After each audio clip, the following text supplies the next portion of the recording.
Okay, we're back. Hotep, how's everybody doing? This is Michael Imhotep, founder of the African History Network, host of the African History Network show.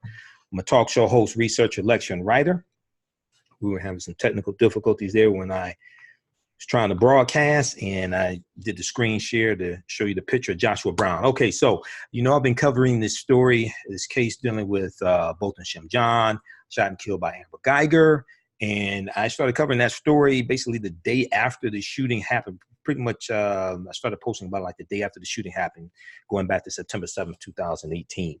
All right, so we have this breaking story, this sad breaking story coming out of Dallas, Texas. Botham's next door neighbor, Joshua Brown, 28 years old, who was a key witness in the Amber Guyger trial, was shot and killed Friday night, October 4th, 2019 in Dallas, Texas. Now, I looked at a number of different articles about this. Lee Merritt first posted about this on his Twitter page. Attorney Lee Merritt, Lee Merritt, who is the lead attorney for the Botham Shem Jean family. Okay, we know it was Lee Merritt, Benjamin Crump, and Daryl, I think Washington was his last name, attorney Daryl Washington.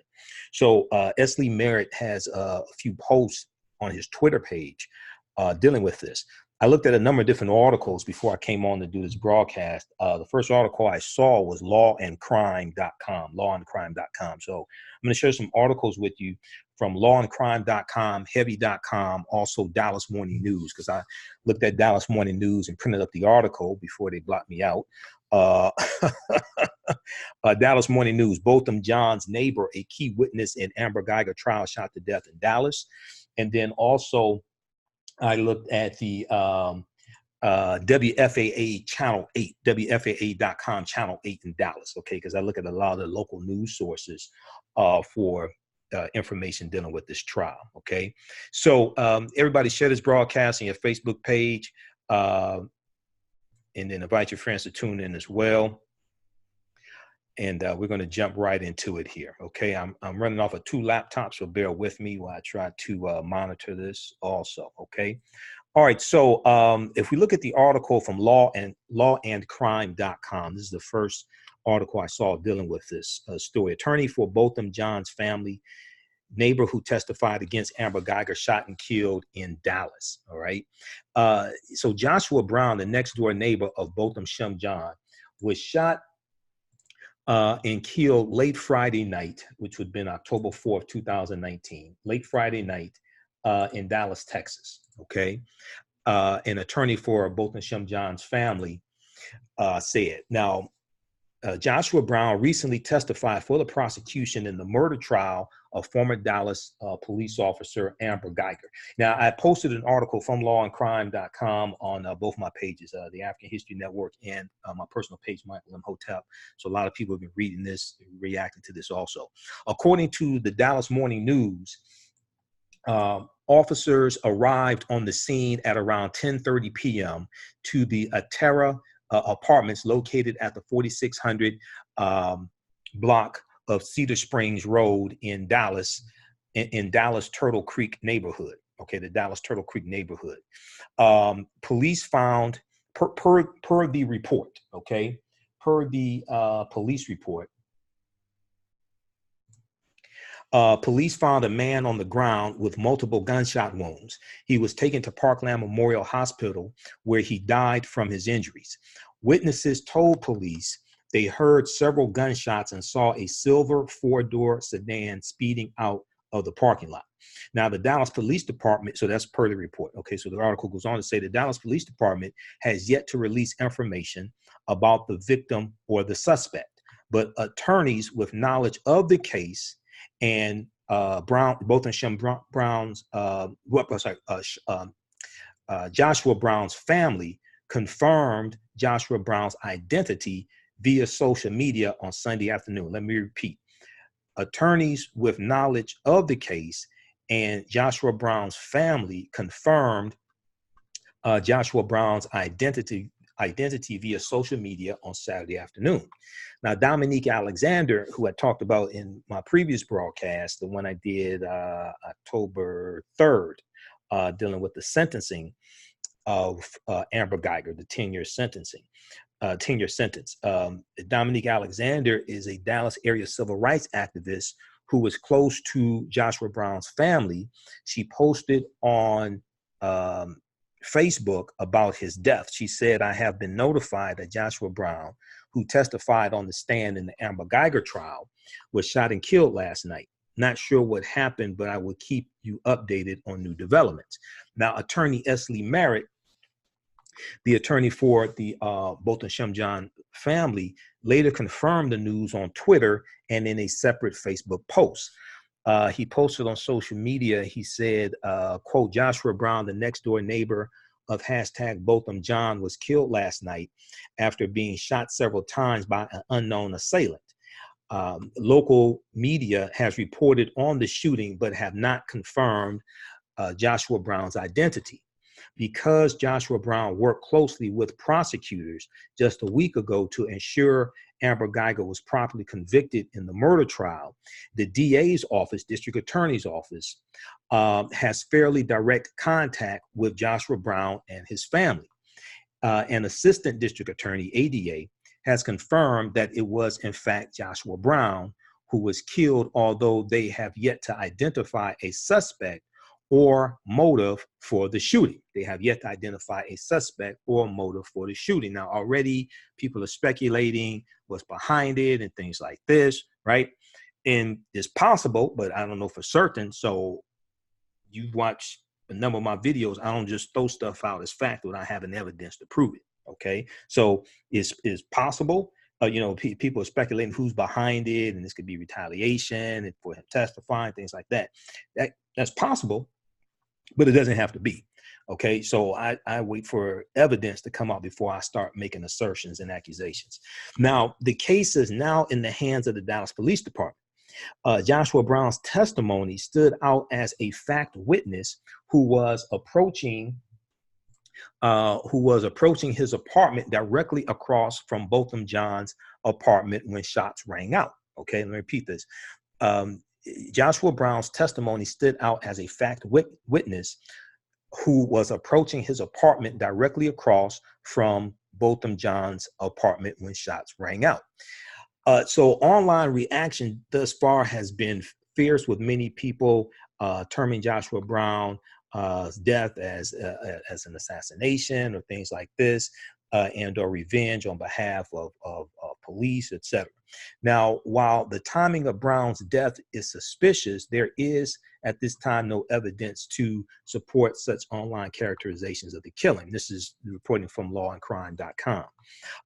Attorney Esley Merritt also said that Joshua Brown lived, quote unquote, in constant fear that he could be a victim of gun violence. Esley Merritt posted on social media, he said, quote, Brown was still visibly shaken up from the incident when he took the stand to testify on behalf of the prosecution. His murder underscores the reality of the Black experience in America.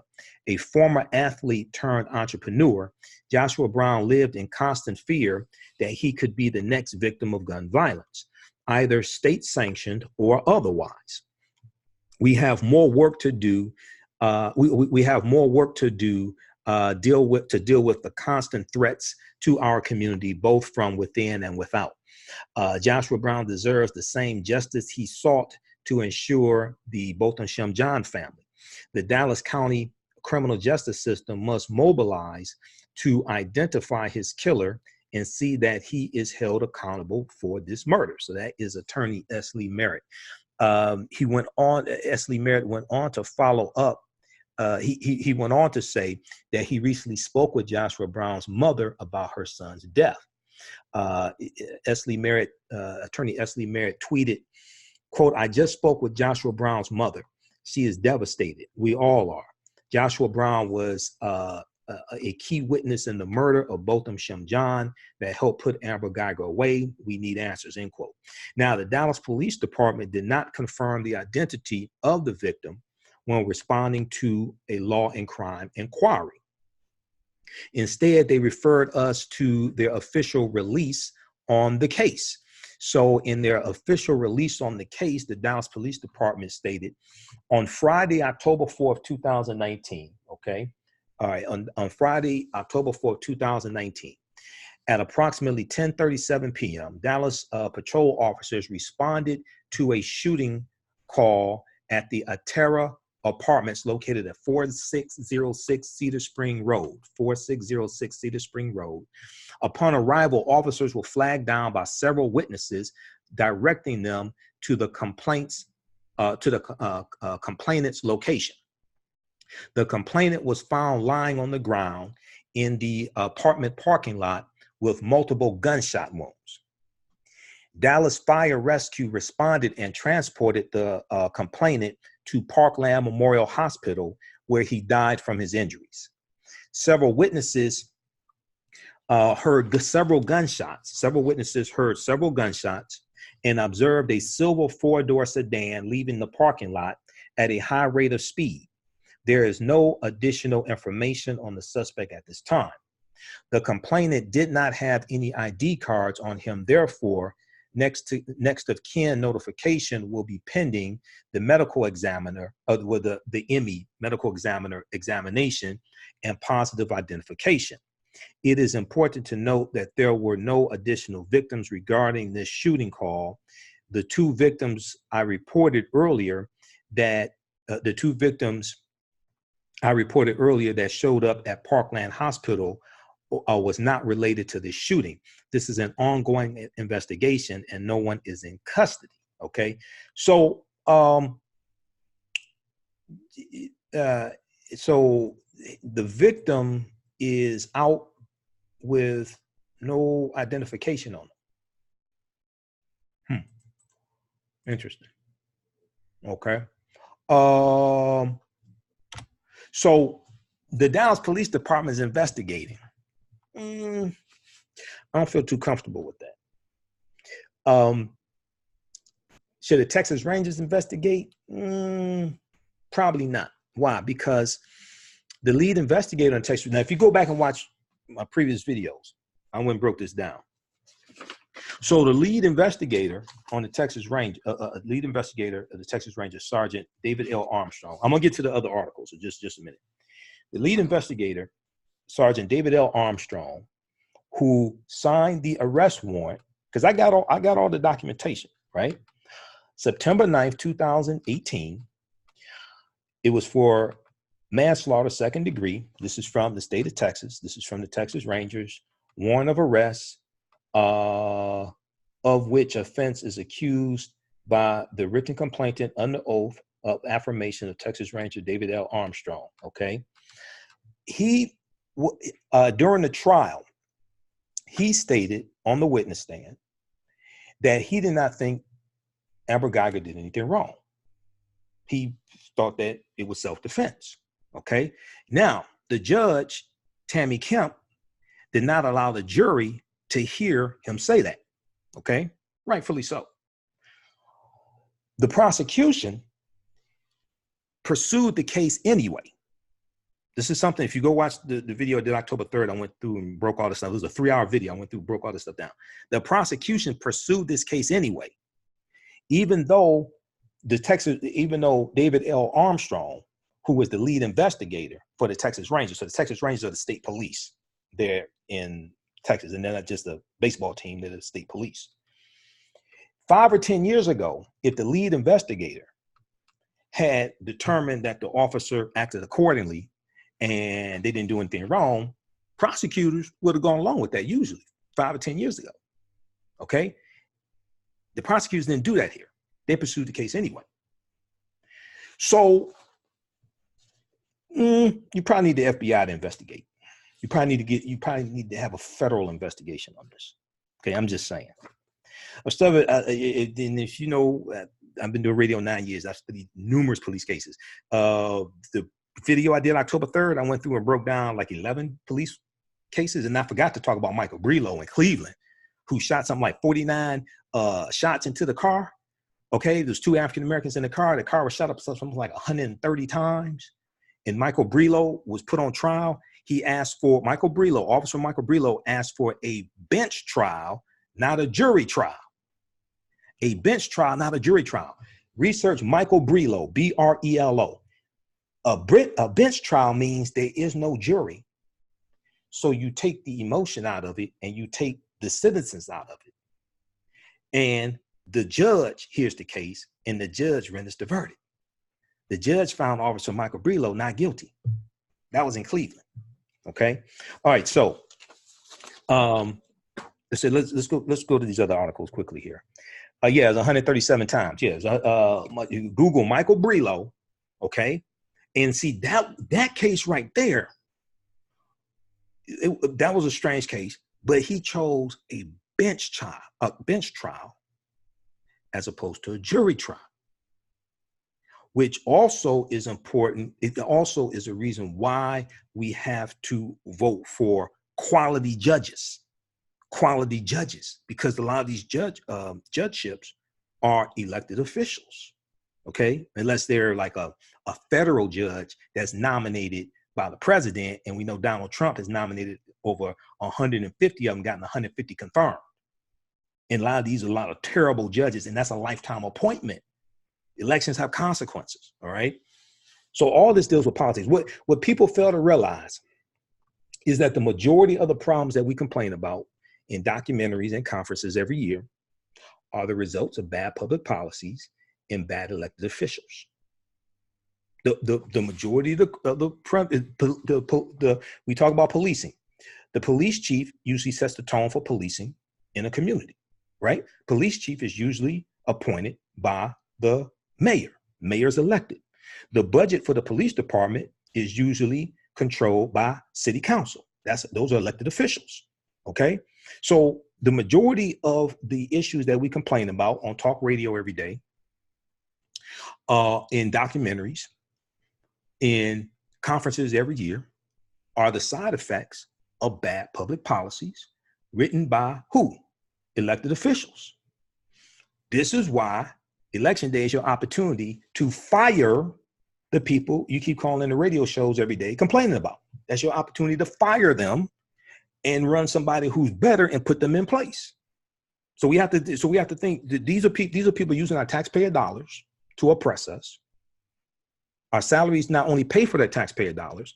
Our salaries not only pay their salaries. Our salaries pay for the policies that are put in place that do us harm.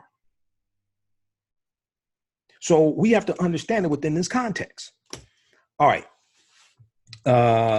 Let's keep.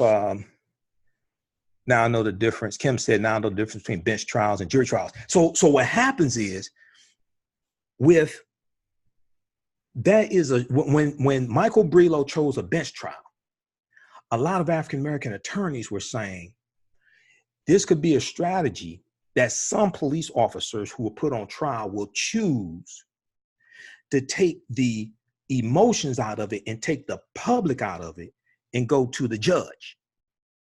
The other strategy is that the officers, now I haven't seen a lot of examples of this, but I've seen a few. Michael Brelo is the one that stands out right now.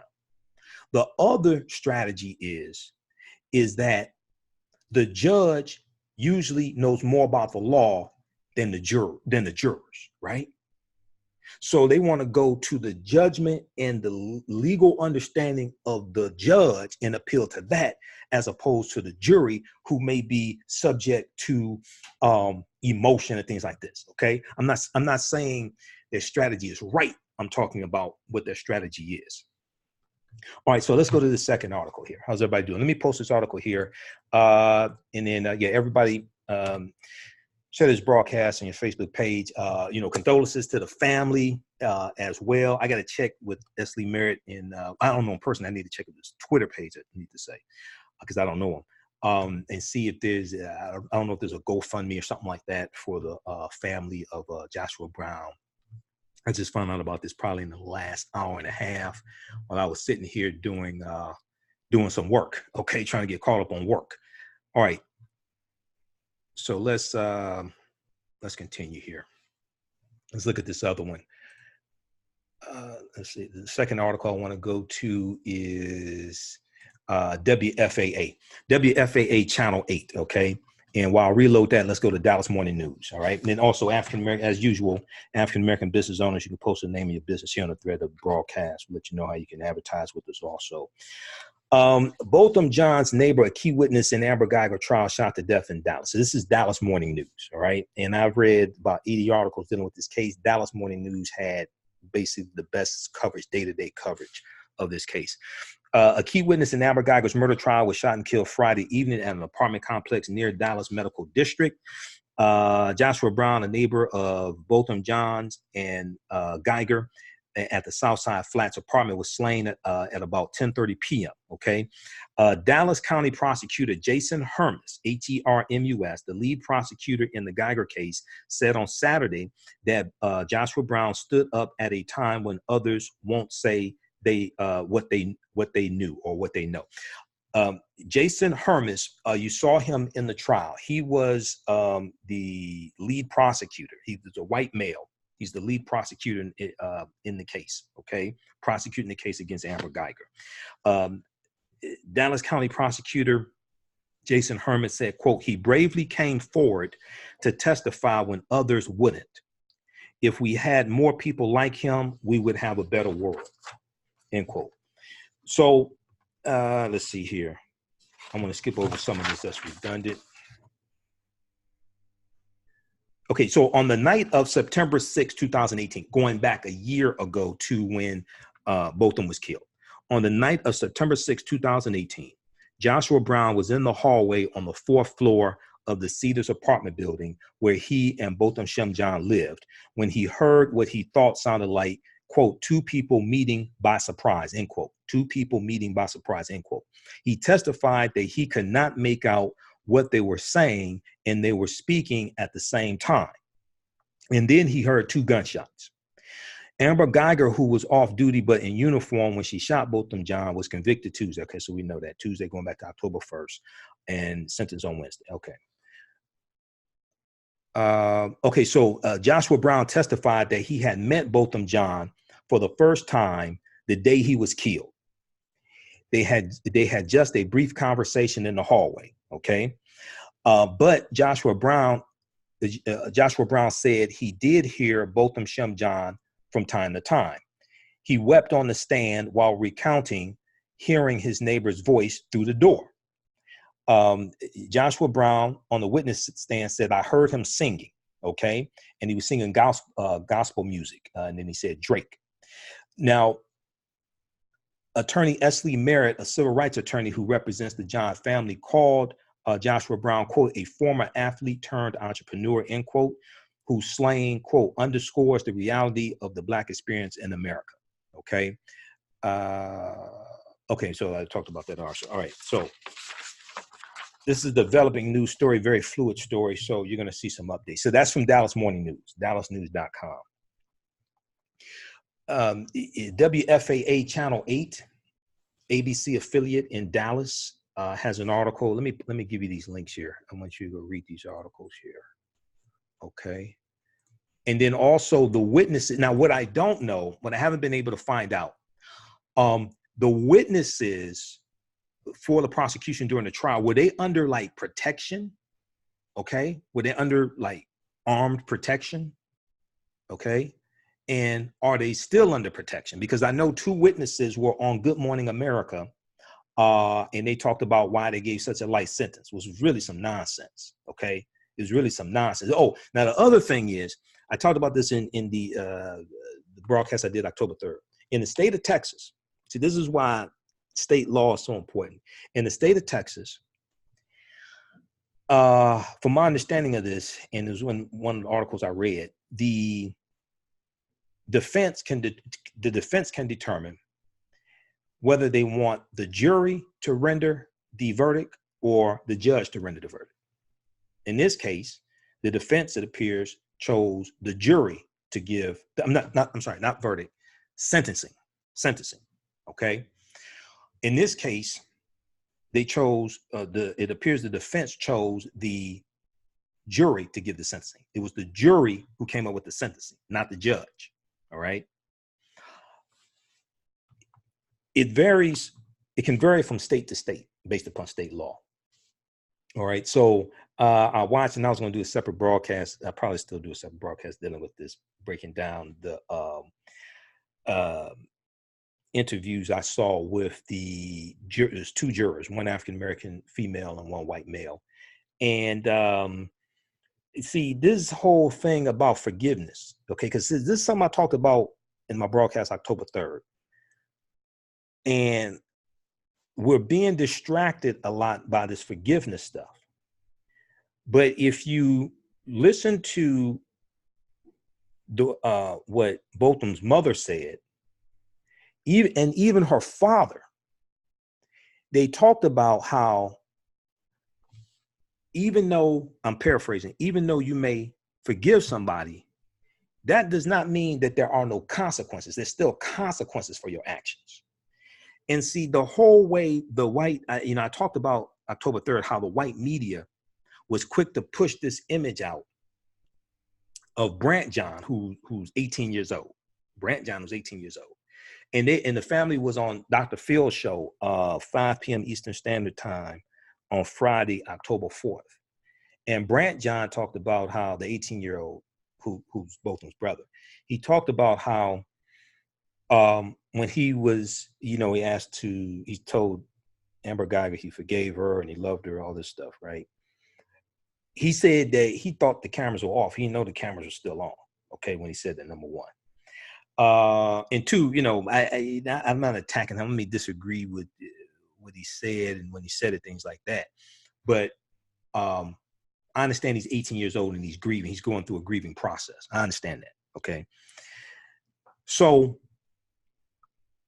I probably wouldn't have done it, especially being 48 years old. But he thought, on Dr. Phil's show, he said he thought the cameras were off. But what is being missed from this, from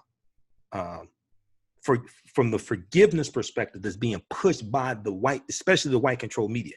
The white controlled media pushed this. African-American media followed it, all right? Is that forgiveness does not mean that there should be no consequences. And Botham's mother and even the father said this. And that's something that's being left out of the equation, okay? So it's interesting how the white controlled media wants to paint this narrative about forgiveness, but then don't want to talk about, well, why she, in general, why did she get such a light sentence? And they don't want to really put out the narrative that forgiveness does not mean that there should be no consequences, okay? So we have to be careful of this dominant narrative that the white controlled media tries to push to get us to follow. This is why you ain't seen me post a whole lot of articles dealing with that. I posted, I think, maybe 3.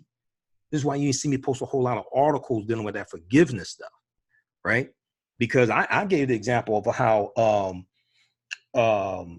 there was a 95-year-old former Nazi, what was his position? He was in World War II, and he was a former Nazi. And he was, let me pull up this article. He was pulled out of his house. This was like 1 or 2 years ago. Yeah, Associated Press. U.S. deports 95-year-old ex-Nazi. U.S. deports 95-year-old ex-Nazi guard to Germany. They pulled him out on a stretcher. He was barely conscious. And they deported him to stand trial for war crimes for killing Jews during the Holocaust, during World War II, during the Holocaust. So look at now, when, I talked about this whole thing of how African Americans are not allowed to go through the grieving process. And we're so quick to be asked, do you forgive people and things like this? They're not allowed. So see, forgiveness is a process. And we should be allowed to grieve just like everybody else grieves. And pressure shouldn't be put on us to forgive people who do us wrong. All right. Now, this was Associated Press. This was August 21st, 2018. What's interesting is that, was that August 21st? That's right around the same time of the Haitian Revolution and the Nat Turner Rebellion, right? I think August 21st, the night of August 21st, 1791 is the beginning of the Haitian Revolution, right around that time. And Nat Turner Rebellion is like right about August 22nd, 1831, right? U.S. deports 95-year-old ex-Nazi guard to Germany. A 95-year-old former Nazi concentration camp guard who lived quietly in New York City for decades was carried out of his home on a stretcher by federal agents and flown to Germany early Tuesday in what could prove to be the last U.S. deportation of a World War II era war crime suspect. Jakiw, Jakiw,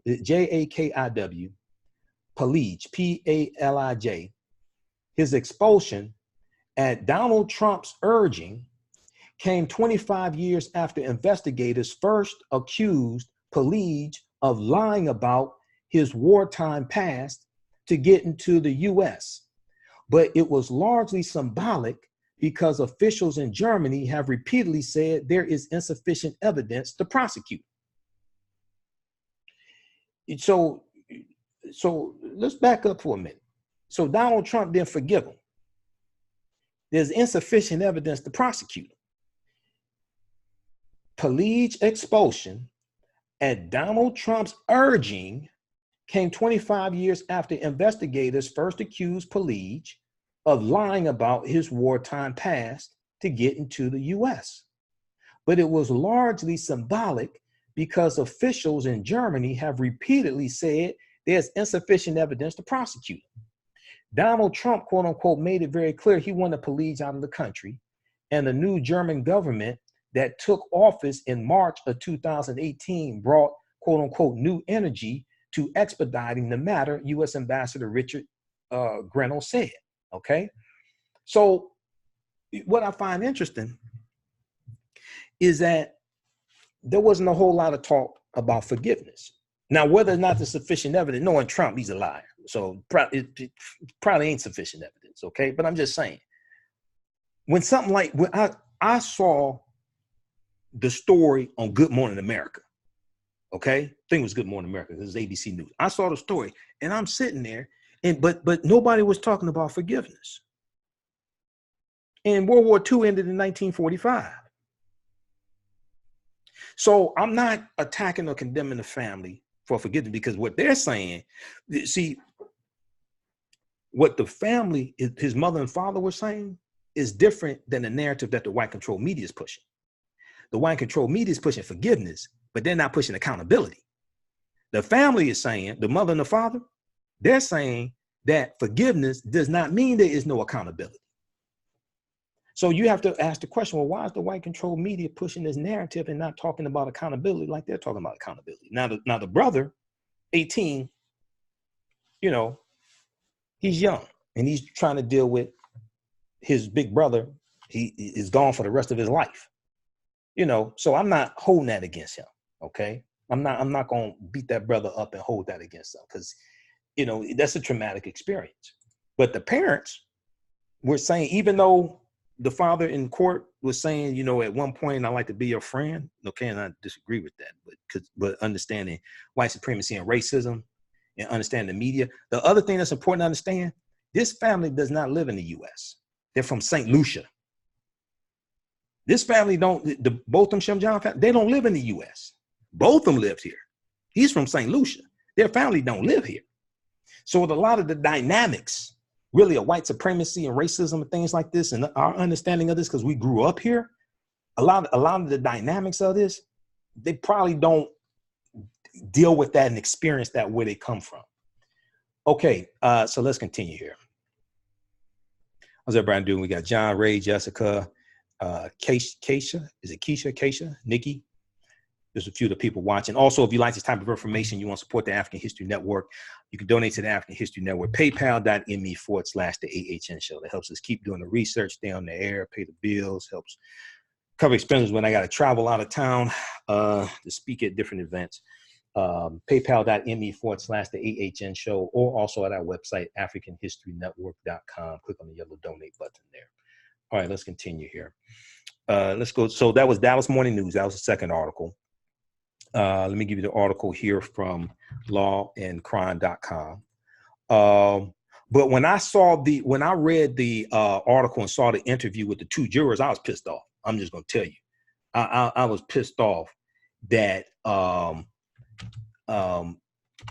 they would confuse the family talking about forgiveness, but not really talk about the fact that the family said forgiveness does not mean there should be accountability, because the prosecution wanted 28 years. They wanted 1 year. So both of them would have been 28 last Sunday. He was 26 at the time he was killed. The prosecution was asking for 1 year for each. They were asking for 1 year in prison for each year that both of them lived. Well, 28 years, symbolic, okay?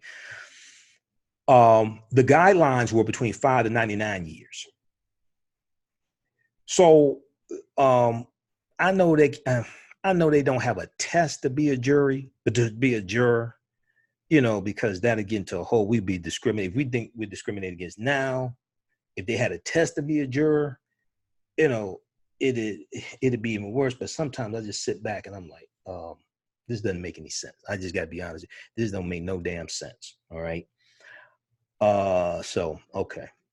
But at the same time, more of us who have some goddamn common sense need to be jurors.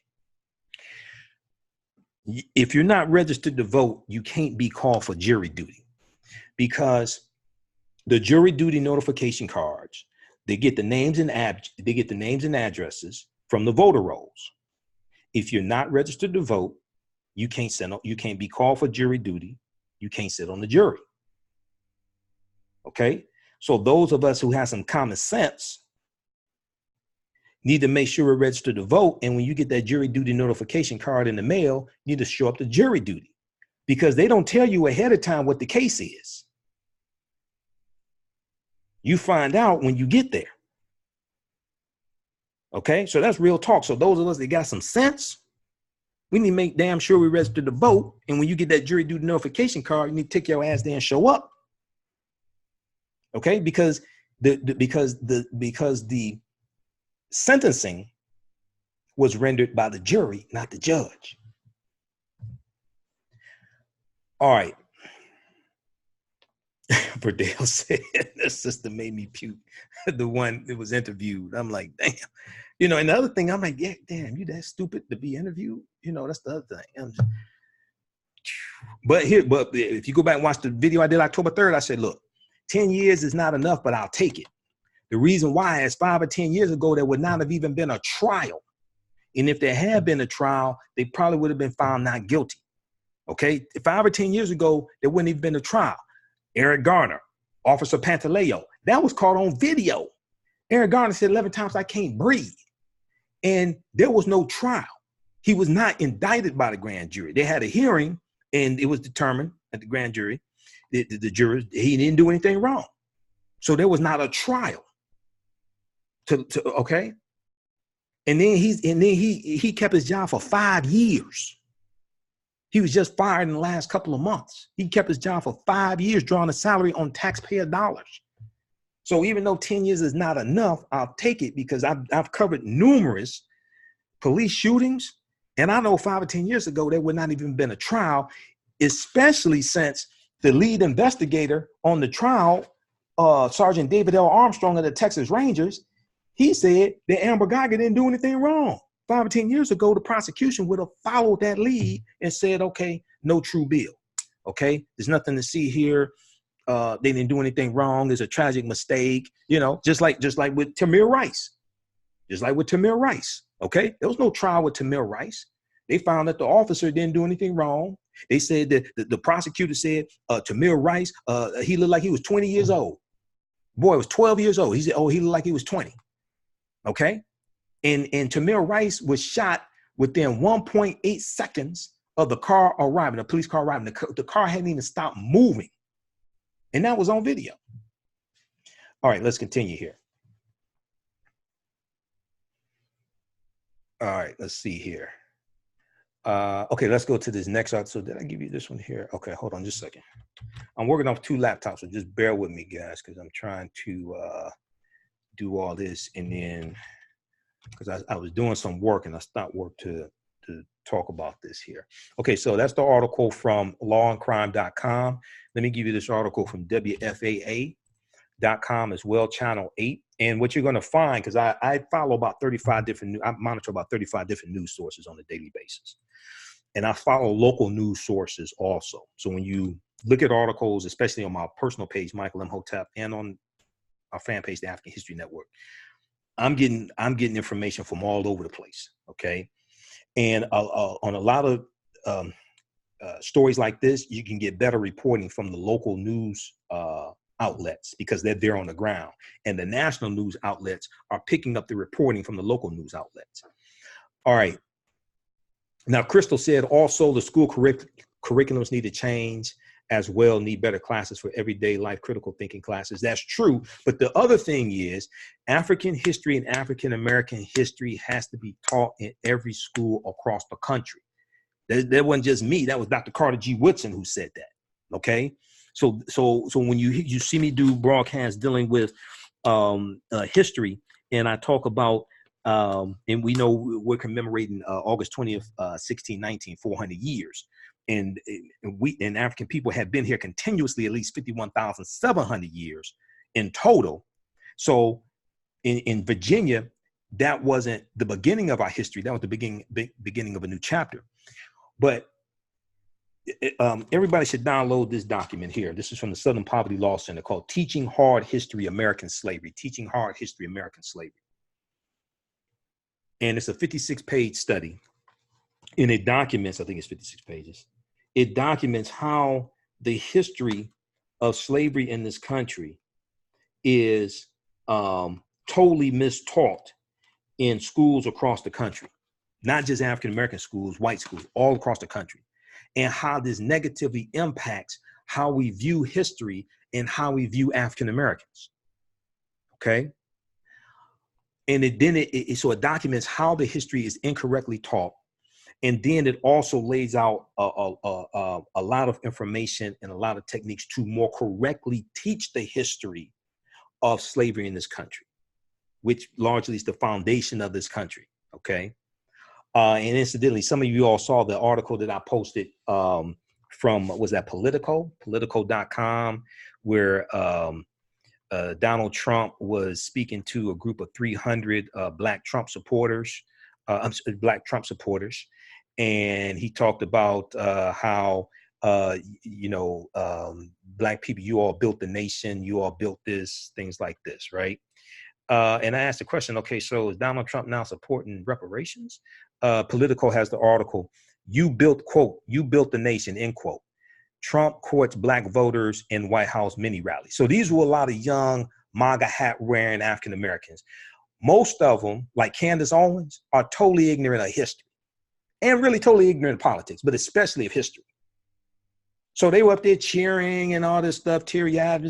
So I asked the question, I said, does this now mean that Donald Trump supports reparations? Because we know Senator Mitch McConnell, Moscow Mitch, in the Senate Majority Leader in the U.S. Senate, he does not support reparations. He said reparations is dead on arrival in the U.S. Senate. Okay? So does this now mean Trump supports reparations? I said, was Frederick Douglass at the White House also, since he is being recognized more and more today? Remember, Trump said that 2 years ago during African American History Month. I said, when you are young, dumb, and Black and don't understand history or politics like Candace Owens, you fall for nonsense like this. Trump said, quote, I don't know if you know that. You're just starting to get, you built the nation. We all built it, but you were such a massive part of it, bigger than you were given credit for. Does that make sense? So he acts like he discovered something. So does this mean Trump now supports reparations? I'm just curious. All right, go read that article from Politico.com. I have to do a separate broadcast on that one, break that stuff down, because his policies don't fall in line with that, what he said. Okay, let's continue here. Let's go to the third article. Third article is from heavy.com. So heavy.com has one. And let me see here. Maybe testify. Let me bring this back up because I think it was just updated. Joshua Brown shooting, five fast facts you need to know. Joshua Brown shooting, 5 fast facts you need to know.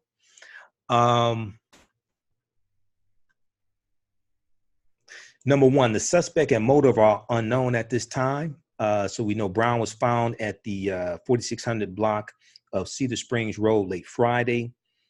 A suspect has not been identified and a motive isn't known, according to local news sources, but witnesses said that a silver 4-door sedan was seen leaving the parking lot after they heard gunshots. Dallas Morning News reported. I already shared with you the article from the Dallas Morning News. And let me refresh the article from WFAA.com, see if there are any updates here, because this is a fluid story. Okay, let's go back to, what was that? Heavy.com. Number two, Lee Merritt said that Joshua Brown was shot at close range while exiting his car. Okay, so attorney S. Lee Merritt confirmed the heartbreaking news on Facebook. He said that an assistant district attorney with the Dallas district attorney's office had initially confirmed that it was Joshua Brown who was who was killed. Joshua Brown said in his recent testimony that he was 28 years old. A report by NBC Dallas Fort Worth identified the victim as being 37, but that appears to be incorrect. S. Lee Merritt said he spoke with Joshua Brown's mother, who confirmed her son's tragic death and was devastated. Let me see. Okay, so S. Lee Merritt tweeted at 7:44 p.m. On October 5th, Joshua Brown was shot in his mouth and chest. Joshua Brown was shot in his mouth and chest. He was exiting his car at his apartment when he was ambushed and shot at close range. His mother asked my office to help find out who murdered her son. She suspects foul play. He had no known enemies. He worked for a living. We need answers. Okay. All right. Let me go to S. Lee Merritt's Twitter page for updates, because that was a recent tweet. Okay. Yeah, it looks like he just posted that one while I was on the air. Okay, so let me, I've got about 50 tabs up. Let me refresh. I'm on his Twitter page now. Let me refresh Twitter. So were there surveillance cameras around that were running? I mean, we should be able to get images of this by we should have images now. So did the police go get the surveillance cameras? I'm sure there were surveillance cameras that were recording. Okay, so did they go and get the surveillance cameras? Did they go review those?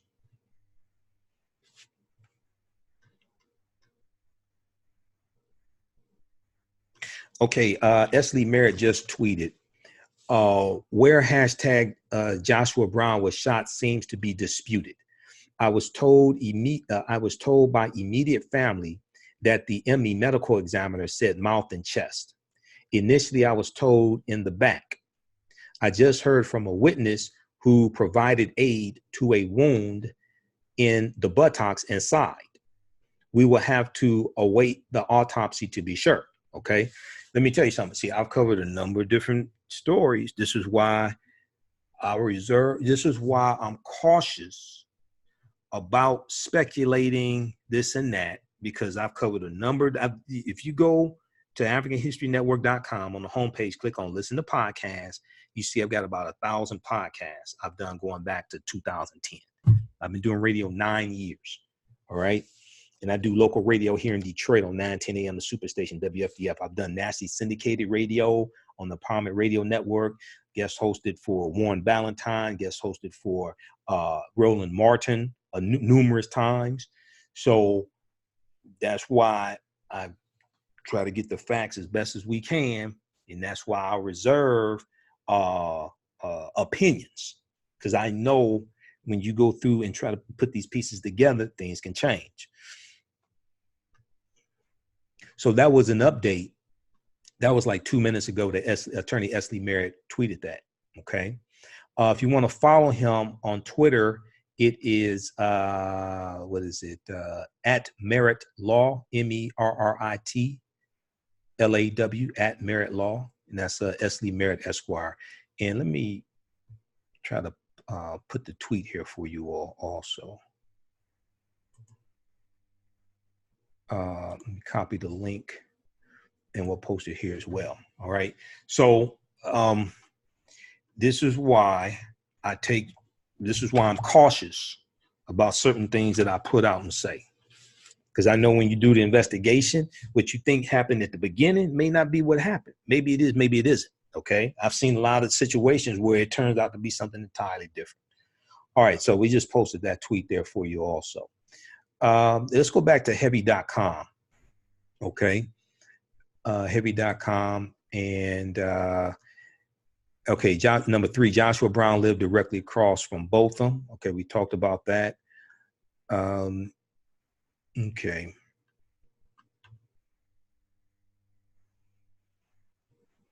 All right, I'm going to skip over some of these things that are redundant. And just very quickly, I just want to recognize some of the people who are on watching. Regina, TJ, Denise, Terry, Kim Robinson. How you doing, Kim? Tamanika, Emmanuel, Evelyn, Devera, okay, Joy, just a few of the people watching, and Verdale also, okay. So I always like to recognize some of the people who watch. Follow us here on our Facebook fan page, The African History Network, The African History Network. Turn on notifications so you know when we go live. Share this broadcast on your Facebook page also. Okay. Joshua Brown, number 4, Joshua Brown was a former athlete and entrepreneur who had several Airbnb properties. He had several Airbnb properties. Now, in his post about Joshua Brown, Attorney Esley Merritt wrote that he was a former athlete and now worked as an entrepreneur in Dallas. Attorney Merritt wrote on Facebook about Brown, quote, "We have more work to do to deal with the constant threats to our community, both from within and without. Brown deserves the same justice he sought to ensure the John family. The Dallas County criminal justice system must mobilize to identify his killer, okay, and see that he is held accountable for this murder," end quote. Now, Joshua Brown is originally, according to heavy.com, Joshua Brown is originally from Jacksonville, Florida. He attended South Florida for college, studying interdisciplinary science. According to his witness testimony at Amber Guyger's trial, he was a roofing contractor for a few years after graduating from college, and now he's been running a business managing Airbnbs, including 2 in Los Angeles and 1 in Atlanta. He was working on getting another Airbnb in Dallas. Number 5, Lee Merritt said of Joshua Brown's killing, "We need answers." Okay, so I talked about that also. Let me give you this article here. And when I first started researching this case, going back to the day after the shooting happened, heavy.com was one of the first sources I saw, and they had very, very credible information. To show you how credible it was, there were a lot of pictures. I talked about this in my October 3rd broadcast. There were a lot of pictures floating around early on of Botham with 3 white women. And somebody got that from his Instagram account. They circled one of the pictures and said, "This was Amber Guyger. This was the killer." Come to find out, those were 3 co-workers at PricewaterhouseCoopers. And you just accused an innocent person of murder. Heavy.com did not have that picture. They had a number, Heavy.com had a number of pictures of both of them. That picture was not one of them because that picture was not of Amber Guyger. They had other pictures of Amber Guyger. That picture was not one of them. Okay. Once again, we have to be careful of what we put out on social media.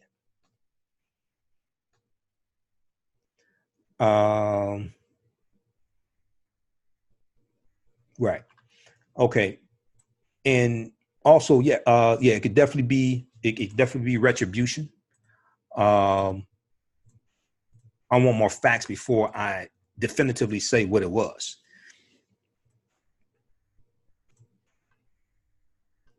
let's see here. Okay, so that was WFA. Let me see. I didn't do WFAA yet.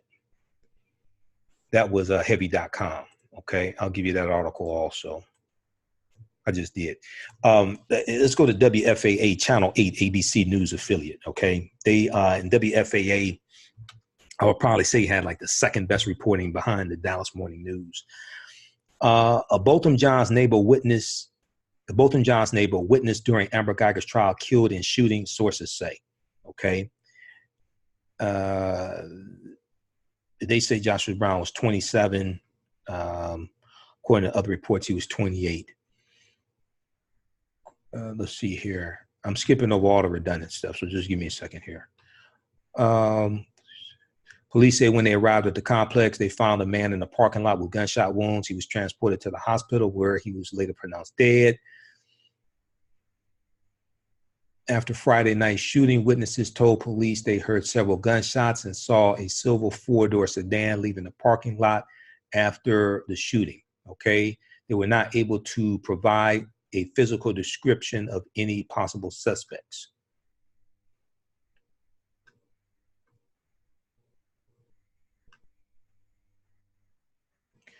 Brown was a witness in the murder trial of Amber Guyger, appearing on the witness stand on September 24th. He lived across the hall from Botham Jean. The men met earlier in the day on September 6, 2018, after apartment manager knocked on Botham Jean's door and told him about a noise complaint. Later that night, Joshua Brown was returning home when he heard loud voices as he walked down the hall. He said it sounded like, quote, two people meeting each other by surprise, end quote, but could not make out what the voices were saying, but heard gunshots. Okay, so we know he cried on the witness stand. Okay, all right. Rest of it is redundant. But one of the first questions I have is there video surveillance or cameras around? Did police go look at that? I'm not a police officer, but you know, that's the first question I'm gonna ask. Where's the surveillance cameras?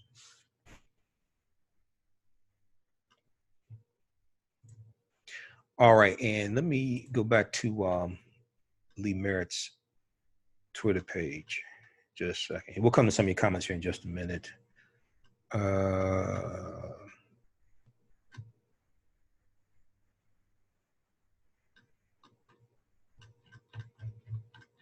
Let me refresh this again. All right, let's go to some of your comments here.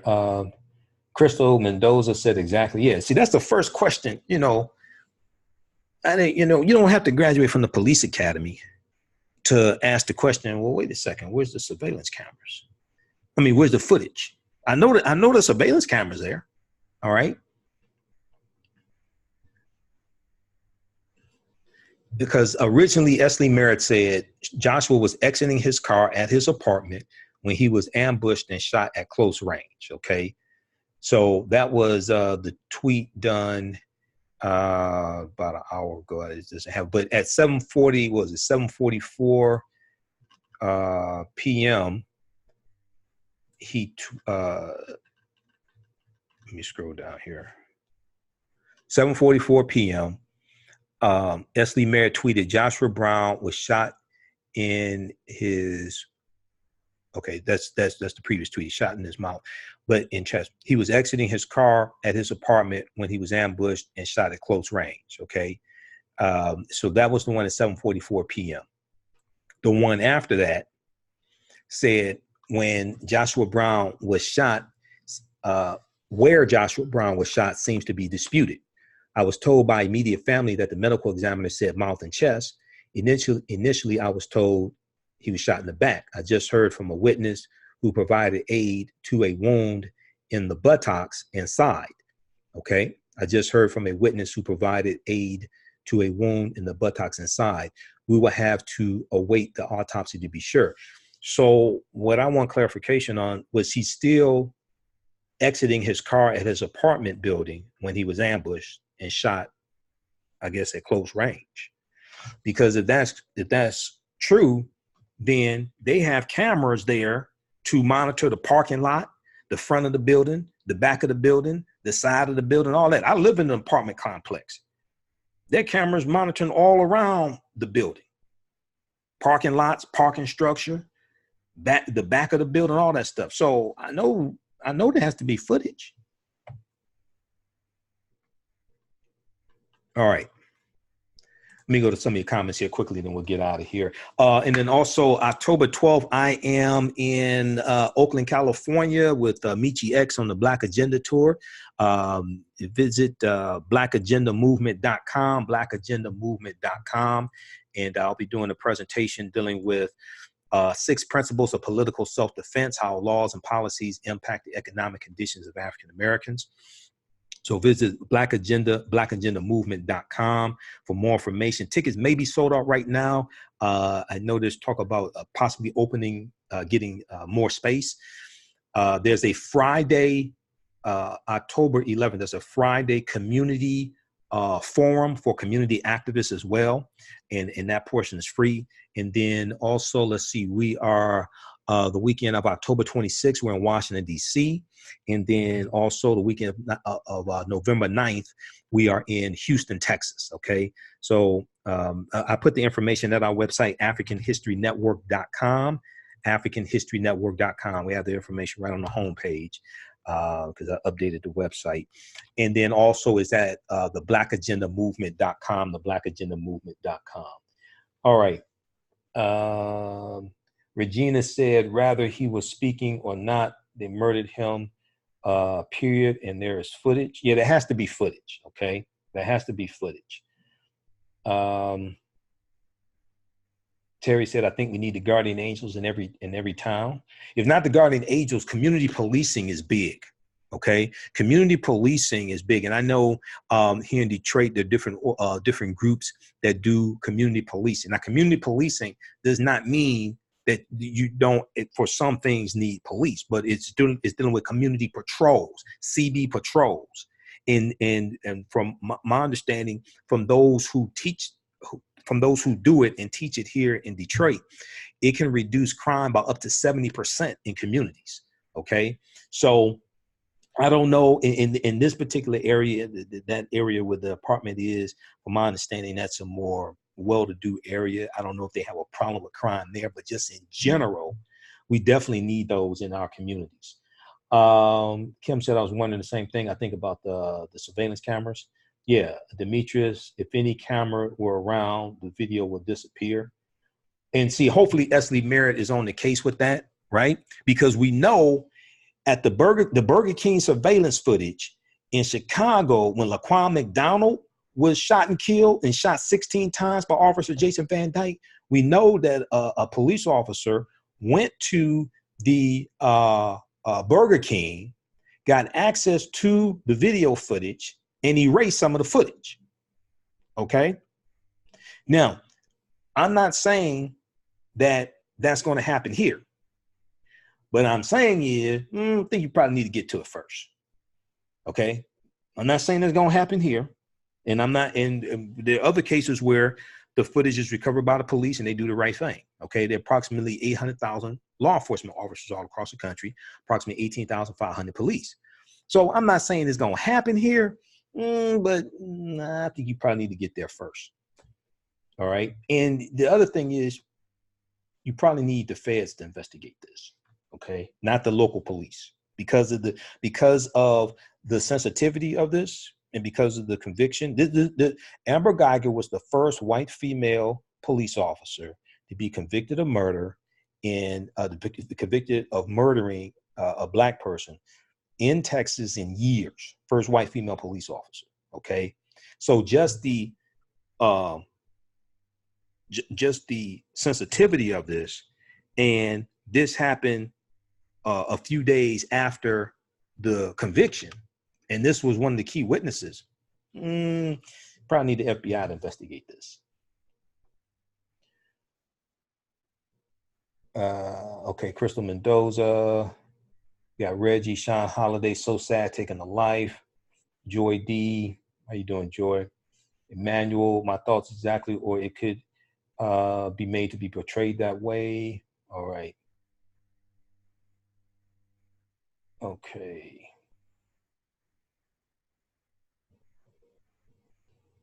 Crystal said, I would not believe this is a black on black crime.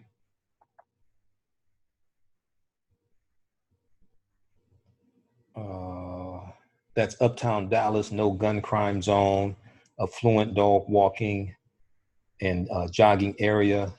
Pearlie said.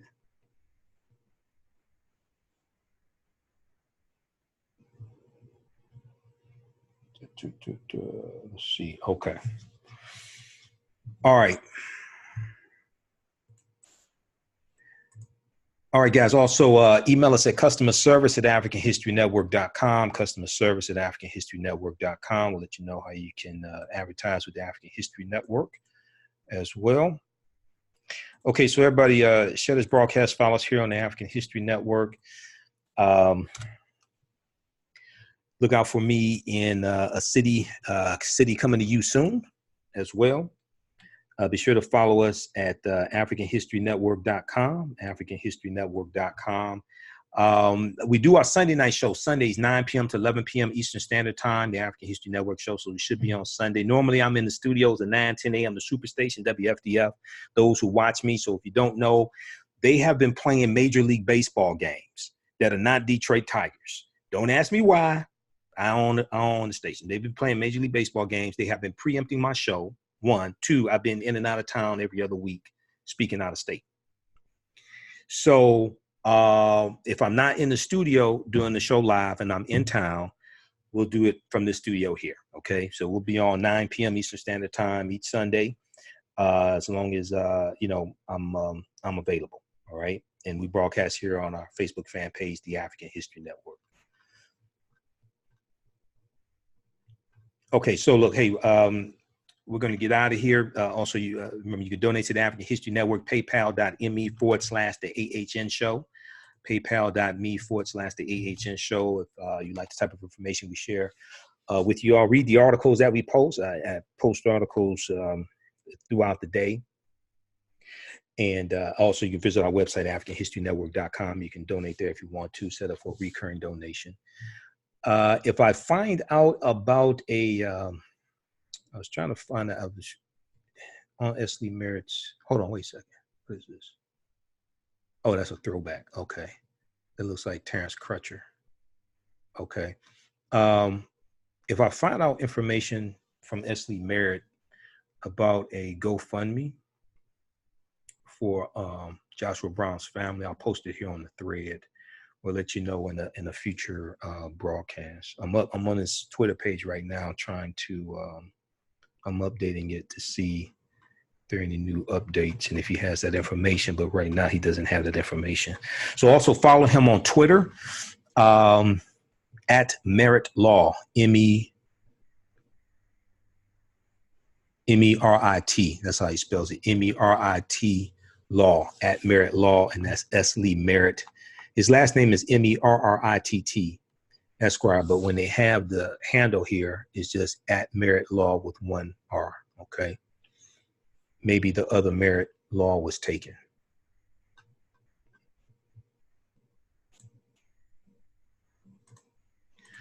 All right, let me see. Let's go back here. All right, Joe D, thank you for the good work. All right. Thanks, Joy. Thanks. Is that Joy or Joy? Thanks, Joy.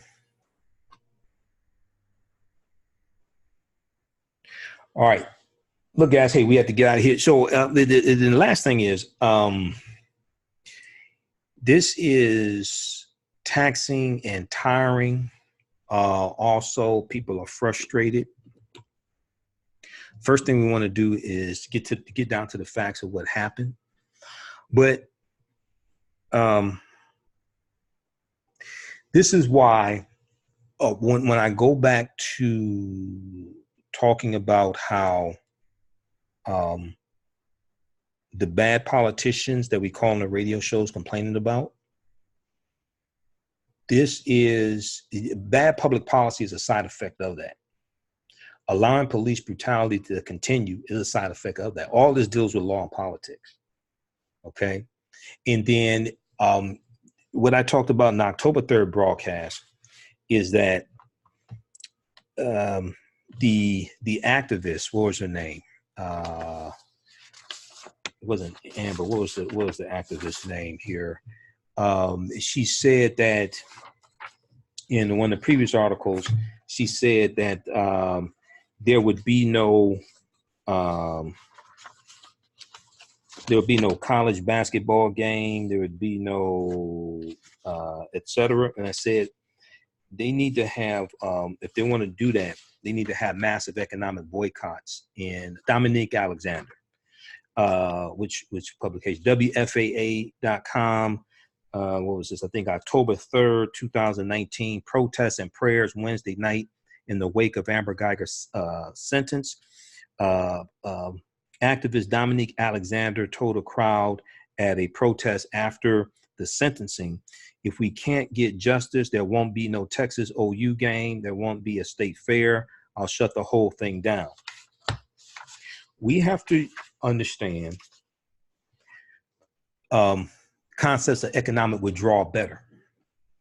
And because we have to understand how to leverage our economics to enforce our politics, leverage our economics to enforce our political agenda.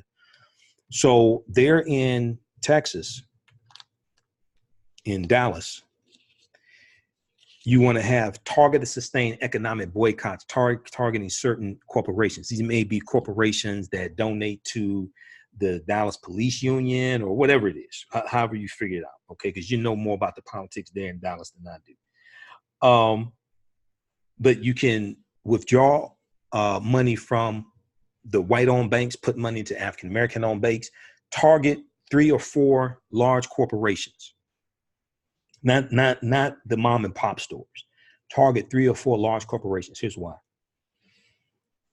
When you do this, one, you always give the people an alternative to redirect their dollars to. It could be an African-American alternative, or it can be, if there's not an African-American alternative to this type of business, it can be a white-owned business that supports your issues, that supports your causes.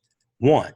2, the reason why you choose a large corporation is because usually they're national and they have branches across the country. So African-Americans across the country can join into your protest and they can boycott the same corporation in their community like you have yours. Where do we see an example of that? 1960, Nashville, Tennessee, but the Easter boycott of the downtown business district. If you watch Eyes on the Prize, the installment that was 1960 to 1961 called Ain't Scared of Your Jails, they talked about how African-Americans in 1960 spent $10 million in the downtown business district, okay, in Nashville, Tennessee. There was segregation, okay, so they were limited. They couldn't try on clothes in the stores. They couldn't eat at the lunch counters, etc. The goal was to break the back of segregation, break the back of segregation in Nashville, Tennessee. This was one of the ways that it started, and it then started with college students. The goal was, a lot of us misunderstand the goal. The goal wasn't to spend money with white people at the white lunch counter. That's not the goal. The goal was to get first-class citizenship and break the back of segregation in Nashville, Tennessee. And they understood that that was part of it, okay? Having first-class citizenship, that was part of it, the discrimination they were experiencing. So what they did was they had an economic boycott of the downtown business district. That boycott spread to about 59 cities across the country. They were boycotting Woolworths, SS Kresge. These were national chains.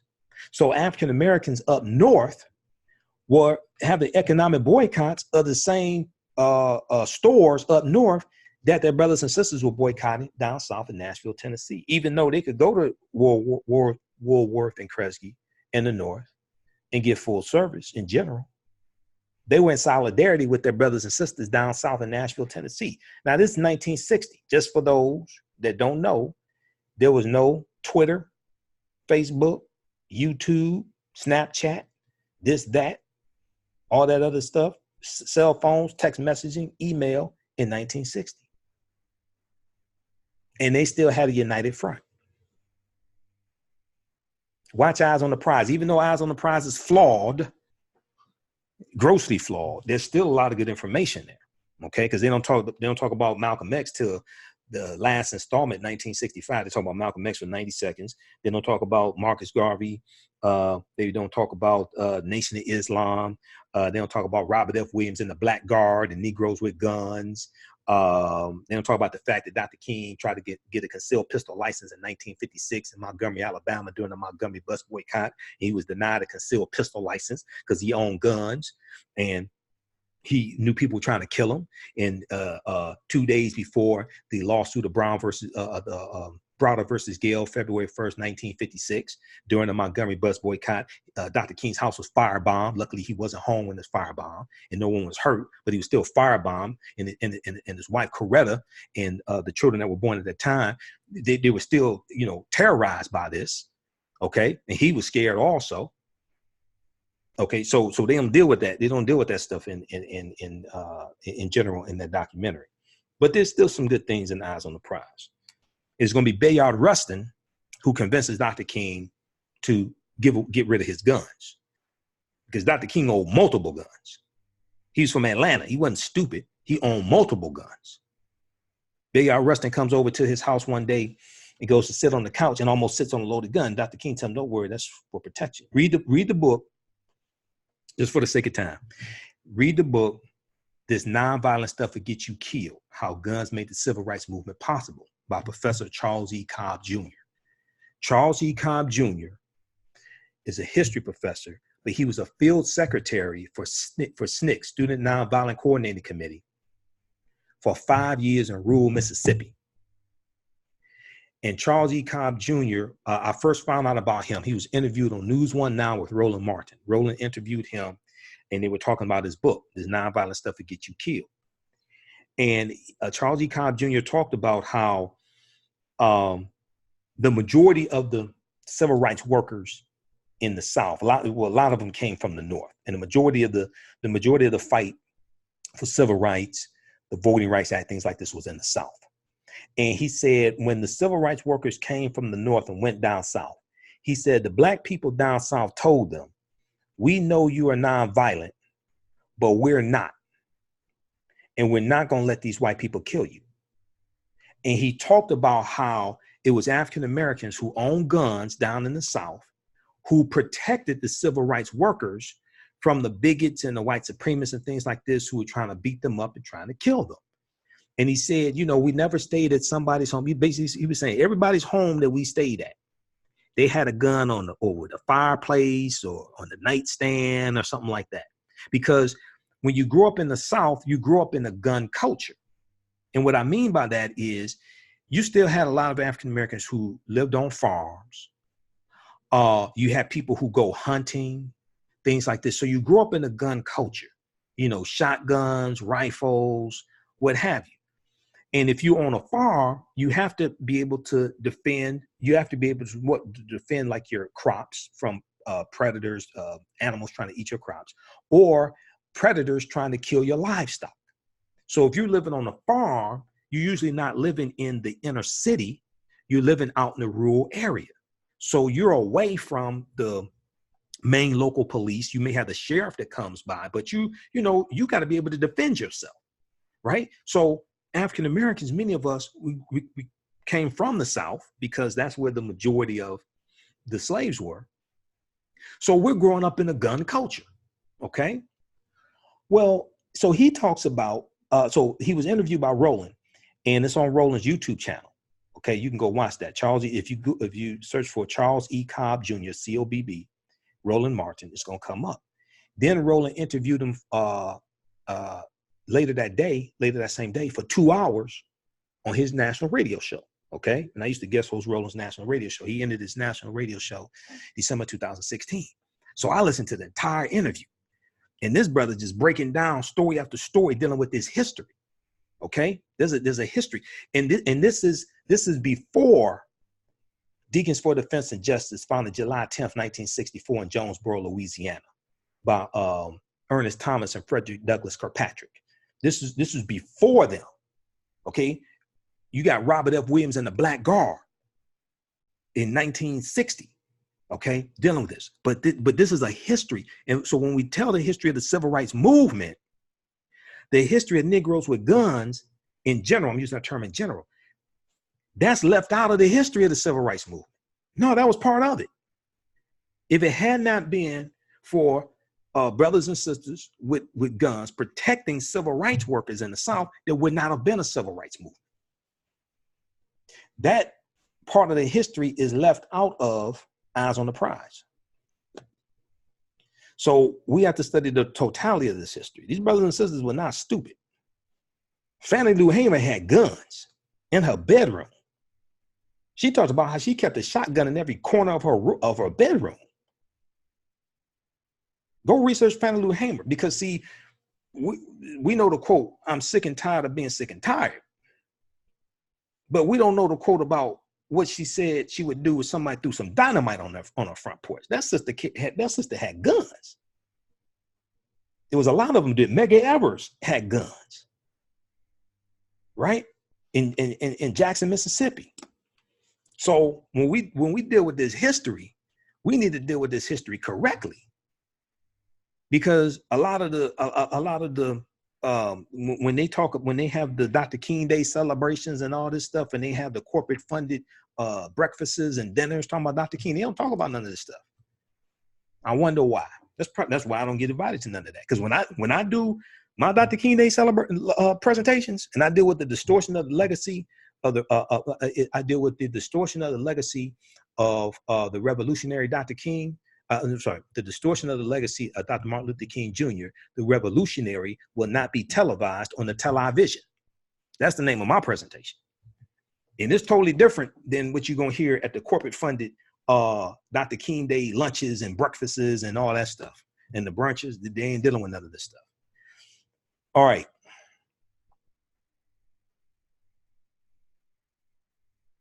Okay, guys, look, hey, we got to get out of here. Hey, remember, at the African History Network, we focus on educating, empowering, and inspiring people of African descent throughout the diaspora and around the world, because right knowledge corrects wrong behavior.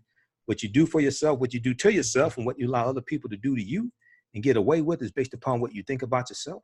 What you think about yourself is based upon what you've been taught about yourself. What you've been taught about yourself is based upon everything you've read, heard, and seen about yourself. Also, if you like the information we share, if you want to register for the online courses that I teach, Ancient Kemet, the Moors, and the Ma'afa, understanding the transatlantic slave trade, what they didn't teach you in school. We posted a link here. It's also at our website, AfricanHistoryNetwork.com. That is a 9-week, 18-hour online course that we do. We do it on Thursdays. We have a new section starting up on Wednesdays. That's going to be, I think it's October 9th or something like that, that it starts up. We deal with thousands of years of history, but we have the information there. You can also email me at customerservice@AfricanHistoryNetwork.com about that as well. Customerservice@AfricanHistoryNetwork.com. Ancient Kemet, the Moors, and the Ma'afa, understanding the transatlantic slave trade, what they didn't teach you in school, okay?